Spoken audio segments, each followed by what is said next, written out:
Hi, this is Irving Steele, and we are here today on Local Issues.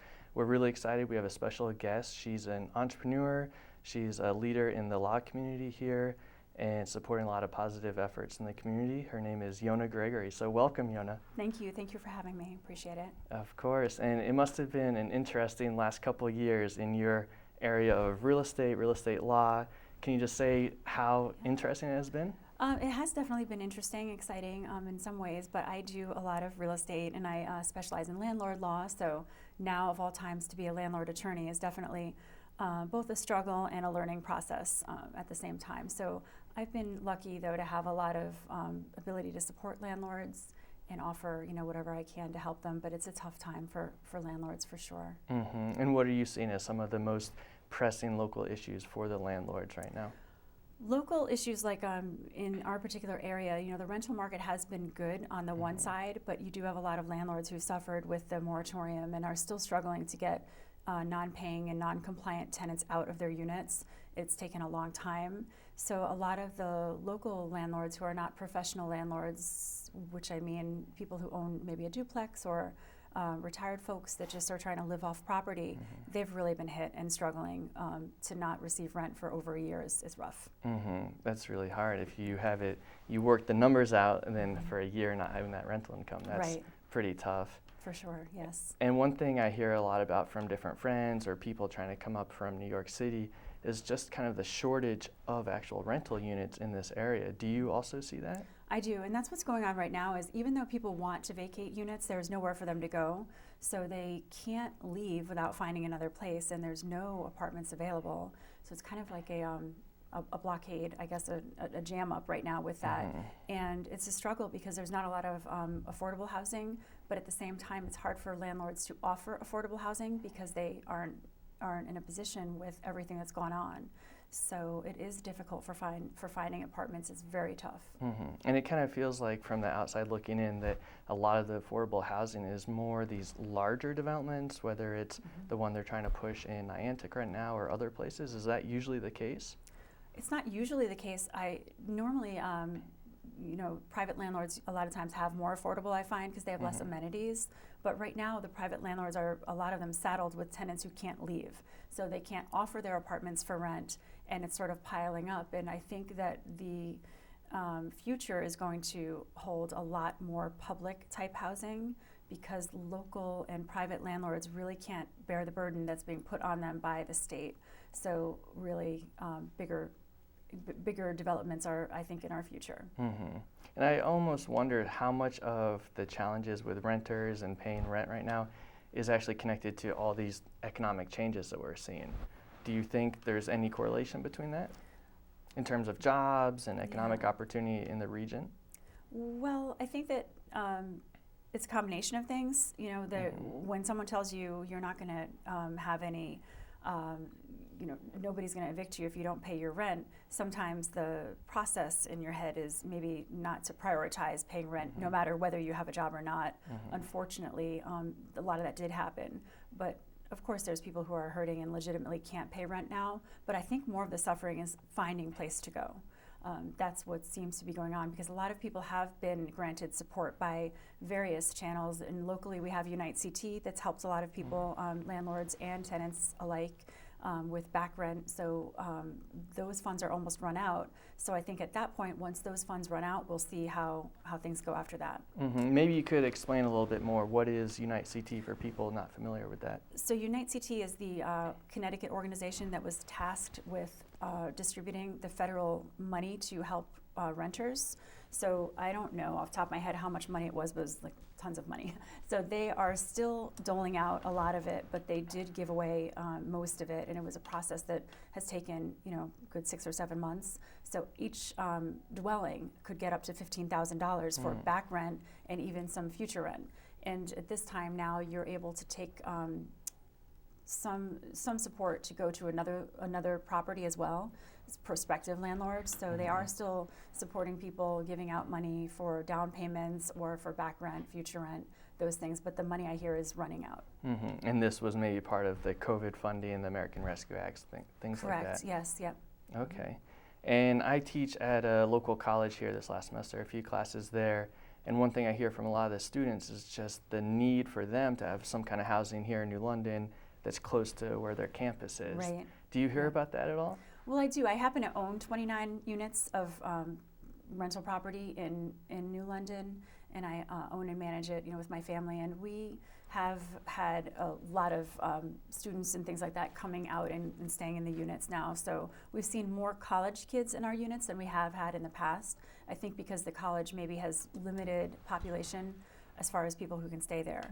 So it's been, good for us because, of course, we welcome college students, and I graduated from Connecticut College, and it always makes me happy if we have some of those people in our units. But I can see that it's definitely tough for them because once I list something, it's scooped up within, even sometimes minutes without even people seeing it. Wow, so right away they see the opportunity, they jump right at it. And I have a lot of furnished units, so those tend to go to the college kids or the people who are coming into work temporarily. Are there any issues with that? They usually keep it pretty clean, not too destructive?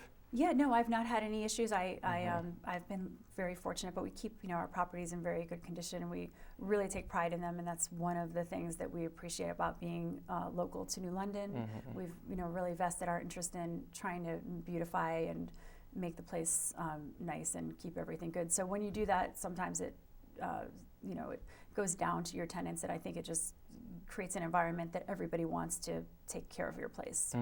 Yeah, it kind of creates that culture of respecting you as a landlord and also the community too. Yep. And I think it's great. You went to Conn College, you said, and then maybe you could share a little bit. How did you take the next steps to become a lawyer? So I went to Conn College and I moved away from the area and I did some real estate. I opened up a restaurant business of all things. And that's a tough business to be in. It is, yeah. It was fun, but when you're young, you are willing to take those risks. Now I would never do it. So I opened up a restaurant that did well enough. I sold it, and then I eventually made my way back to Connecticut, where I had intended to go to law school, but then I had taken like 6 years off. So I came back and went to UConn, and then opened up my practice in New London because it just, again, I'm from the community. We have our rental property there, and I intended to do real estate and landlord law. Why did you decide to go more into real estate law? Just because I have had experience in it, and I was working as a realtor in my time off, and my family, my father specifically, does property management, not really property management, but renovations. So he is sort of a self-made person who has spent his life renovating properties, and so my work with him made me want to do real estate law. Gotcha. And you said renovation. So for a lot of your properties, do you kind of start A to Z, that you take it, you kind of improve it, then rent it out? Yes, yeah, we do. We're constantly renovating. This has been a great time to do that because we've been able to, once a unit vacates, there's been a lot of contractors and things like that are able to do the work during this time. So we have had an opportunity to renovate a lot of our units, but we always maintain them and start them from fresh usually. One of the issues we were just talking about off camera was some of the challenges to find people to do some work in this region. Yes. Do you notice that at all with whether it's contracts or other people you're trying to work with? It's gotten really tough lately. I'm lucky to have a group of people that I always work with and things like that, but I know a lot of my clients who run property management businesses and local people can't even get anyone to plow or shovel, and plow guys are driving around yelling out their window like, hey, you want to come work with me, and that kind of thing. So it is definitely difficult to find employees. No one wants to work. I don't know why. Yeah, it's I'm lucky. tough. My staff wants to work, so if they're watching this, like, I love my employees, and they surprise me every day. They keep showing up. I don't know if they have some sort of like a need for being punished, but they keep coming to work, so I'm very lucky. But we try to keep it fun in the office. But yeah, a lot of employers are complaining about not getting employees. Well, that's a great point you raised too, is having that fun culture environment in the office and building the team all around that. And how big is your team now? There's me and 6 people. I always lose track. I think it's I think it's 6 all together. It's not funny, I can't even count. Yeah, so it's 6 full-time. I just hired a full-time lawyer who works for me, which is nice. It gives me a little bit of a break and not have to do all of the hearings and things myself, so it's good. But I am, you're right, you have to keep that environment, and my business being in New London for 16 years, I've had my practice. you know, you want to keep it fun, but not too fun, because I have had times when the work is too fun, and then all of a sudden no work's getting done. It's tough to balance it. Yeah. I bribe them with a lot of, like, you know, office treats, like, you know, all kinds of donuts or whatever it is, but you know, whatever you can do, and to keep it a good place to work. But it is a team effort, and our job is very difficult. Now is not the time to want to work as a landlord attorney or listening to landlords on the phone. They've had such a struggle, so it's a tough couple of years for my office. I'm sure, and I'm sure for some of these people too, it's almost like you're providing counsel in a deep sense, almost therapy, that they can't deal with some of these issues of their own investments. And the laws have constantly changed, so every time there'd be another governor's order, all of my clients, you know, would want to know, what does this mean? So you're ending up on the phone trying to explain something that you've just read and, you know, doesn't actually make a whole lot of sense to begin with. But a lot of it has been educating people. Yeah, and educating people is so important. I was just telling you that over the pandemic, at the very beginning, I came back from overseas and went and got my real estate license. And that was the time when all these people were coming from Boston, New York City, partially because it's such a beautiful area around here.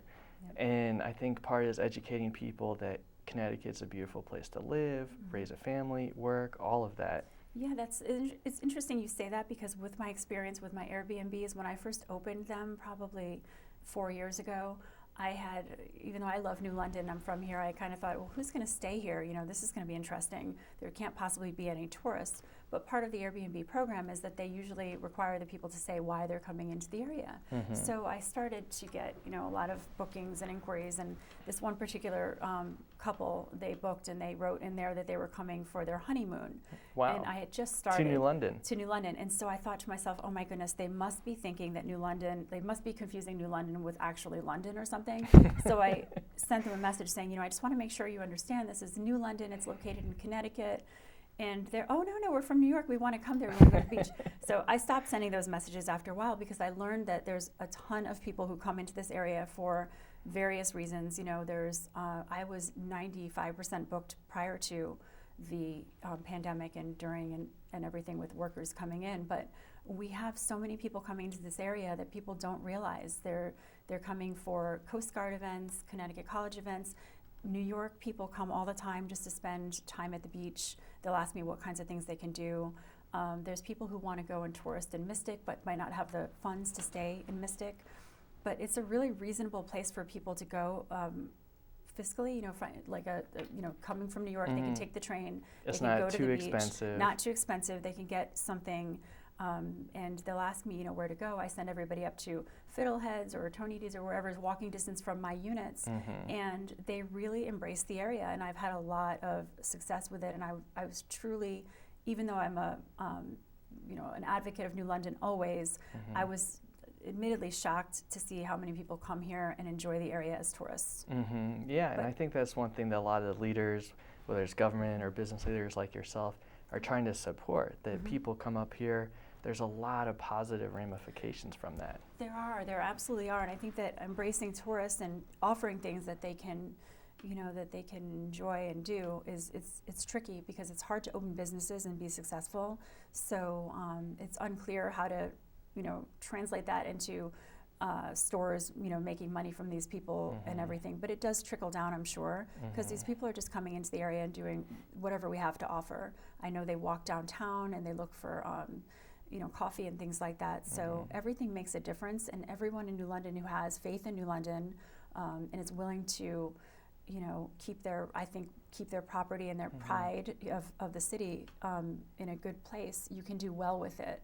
But, you know, it's easy to be negative. It really is about anything in life. But when you're sometimes optimistic, you'll be pleasantly surprised, which I was. I'm glad that we have the Airbnbs and we've offered them to tourists, because it made me happy to see how many people come here. Definitely, it's exciting, and then you get to see people from all over New York City, different places who enjoy the area. Yeah, you do, and I don't, you know, the way we run it, it runs itself, it automates, so I don't really have to, you know, interact with them in person, so to speak, which is great.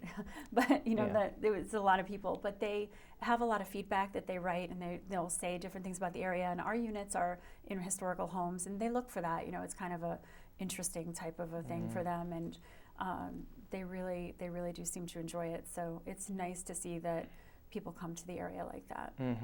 I'd love to hear a little bit more on the whole issue of Airbnb and short-term rentals, that whether it's in the Day or a Connecticut Examiner, it feels like it's an issue, whether it's zoning or whatever.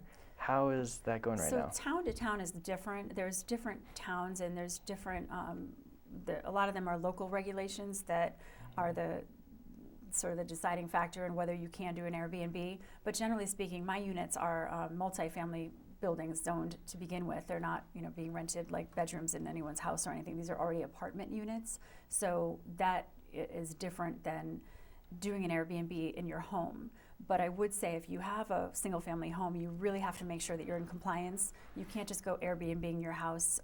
You have to make sure that there's not short-term restrictions, because what can happen is they can do an injunction, and it's not good if that happens and they tell you to stop everything. You'll lose a lot of money, and you want to be a good neighbor no matter what you do with your property. So if your property is a single family home and you're renting out 5 different rooms and it's like a hotel, then common sense says this might not be the greatest for my neighbors. So you have to stay within whatever the use is for your building and work within that.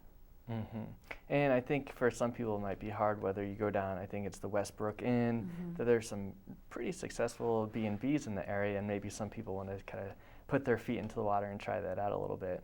It is true. If you live in your home and you want an Airbnb like one room or something like that, I haven't seen that being a problem, because that's no different than having a guest or a roommate. But it's when you buy the house, you're not living there, and then you're renting it out short term.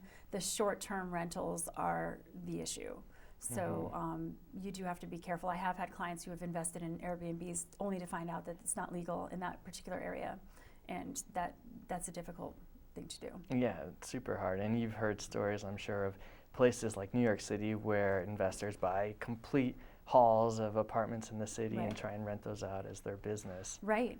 And in any time, we help a lot of landlords, and anytime you want to do something that's sort of like outside of what you need to be doing, and you try to snake around the rules or shortcut in things, and probably in life anyway, but it never usually works out well. So I always say, if it's on the up and up, and if you know that you can do it right. Don't try to get around any short-term rental rules, because you're really not going to fool anyone. If you're going to buy a property, say in Westbrook, I always get those confused, Westport and Westbrook, fancy places, and you're going to be next door to someone's, single-family beach house, and then you're going to Airbnb it. You've got to know that this may not fly. So make sure that you're doing it right, stay in compliance, use your property to the best of your ability and make the money that you can, but don't try to push it to the point where you're going to upset neighbors, because that's when the injunctions happen and the parties and things like that. And obviously, if you're in a single-family residence home, you don't want your neighbors to have parties all the time. So, and it's hard as an Airbnb host to really enforce rules, because you're not there. And if you're not there, you don't know exactly what's going on. It can open up a lot of different things. And I'm really curious too, since you have 29 properties here, New London County extremely well. If you were in charge of kind of planning the next phase of development, whether it's the next 3, 5, 10 years, what would you envision as the ideal kind of real estate development for the region? Do you have any ideas along those lines? I don't. I don't live in New London anymore. I'm not a resident anymore, and it's really, really hard for me to say, because, being the owner of the iconic Kelo House, my family owns that.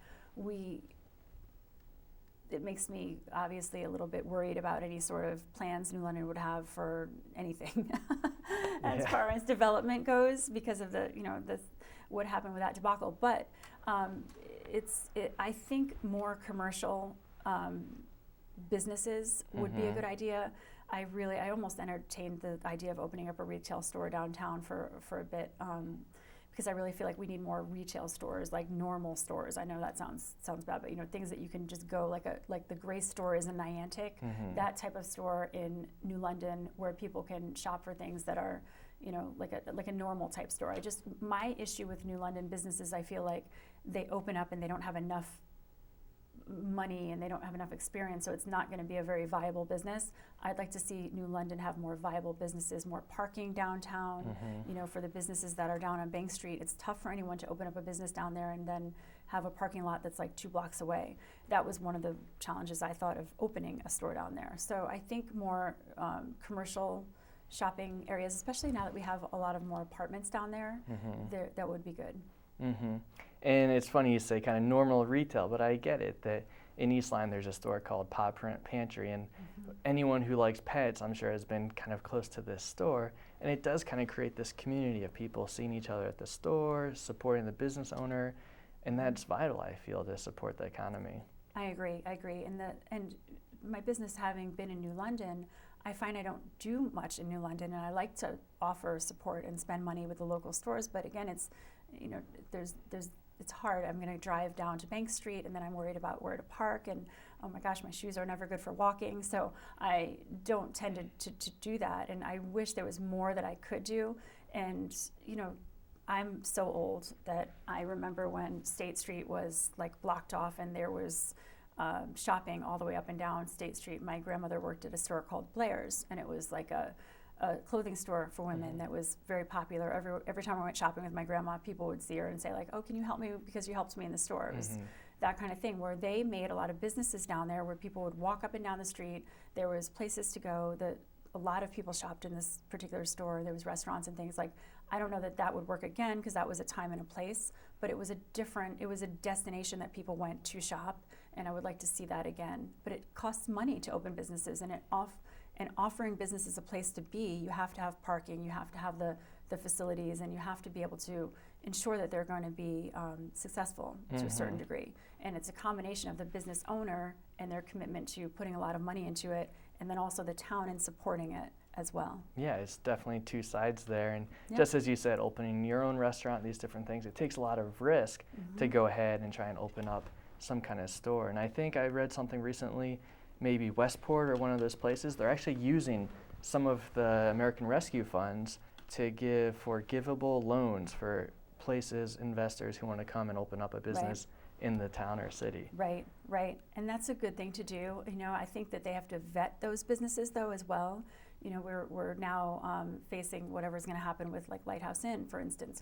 It's difficult when you know, you have to have the right investor willing to come in and put a lot of money and experience in it. There's a reason why chain restaurants and, you know, Starbucks does so well, is they've got a recipe, they've got a lot of money, and they have consistency. So people kind of look for that in a business. And I know as a, you know, shopper myself, whatever, I don't want to go into a business and every day it's something different, or they're closed, you can't find parking. So everything has to be, like I said, you know, I think it should just be a little bit more streamlined, especially downtown. But I do think that it can happen. Definitely. And there is a lot of optimism that our family is quite involved with the Gard Arts Center, volunteering or going to shows there. And one of those nights when there's a show there, there's all these people kind of jumping down to New London, which I'm sure is positive for the whole region. It is, yeah. We have to have things that, you know, they want to do. And again, when the Airbnb guests come in, I want to make sure where I send them, you know, downtown, if I tell them to go to, you know, Muddy Waters or whatever it is, I want to make sure it's going to be open, it's going to be functional, and, you know, something good for them. So there are a lot of businesses that I think can offer that, and I would like to just see more. But you should open up a business. Well, maybe thanks to your support and encouragement. Nobody wants to come in my law office to get any, you know, to go shopping. But in another lifetime, I'll open up a retail store in New London. There you go. Yeah. And we were also talking a little bit off camera about the importance of education and how education has such a large impact on real estate values. Right.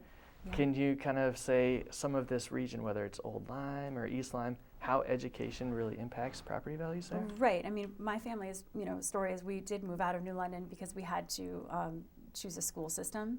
And when I grew up in New London, I ended up going to Fishers Island School because that was available to me at the time. But you know, it is difficult to choose New London school systems. I see in real estate, I see a lot of people who are coming into this area buying homes in New London are people that don't have children. There's people who love the area that want to buy a beach house. there's a lot of people who want to come to New London, but a lot of them are people who don't have children. So I do think it's something that needs to be addressed, although I'm not a professional on it. I don't know a lot about it. All I know is what I hear from people that come in for real estate closings and my own experience. But school systems are always a challenge, no matter where you are. And I think some of the school systems too around here, that I think Old Lyme and East Lyme, some of these different places are quite highly ranked. Yeah. And so whether it's people coming up here to buy houses to have their kids go there, or even people potentially from abroad, Europe or Asia, coming here to also have their kids go to school here. I think so too, and it's unfortunate, but people do look at the ratings and people look at certain things. And I can say I went to New London High School for a year, and I went to the junior high for a couple of years. And the time that I spent there, albeit I spent a lot of time just getting beat up by people, truthfully. Oh no! And you survived okay. I survived getting beat up by people in New London High, but that is the kind of thing actually that gives you skills in life, not going to a school where nothing ever happens, or you're never faced with any adversary people or whatever. And those types of things are character building, and not that I want to, go back to New London High today and get beat up again. But those, I don't think there's anything wrong with sending your kid there. It doesn't have to be all on ratings. There's certain experiences that are beneficial, and I don't know much about the school system, but I can't say that it did anything that bad for me. Maybe the opposite. Now people know not to mess with you in law and court.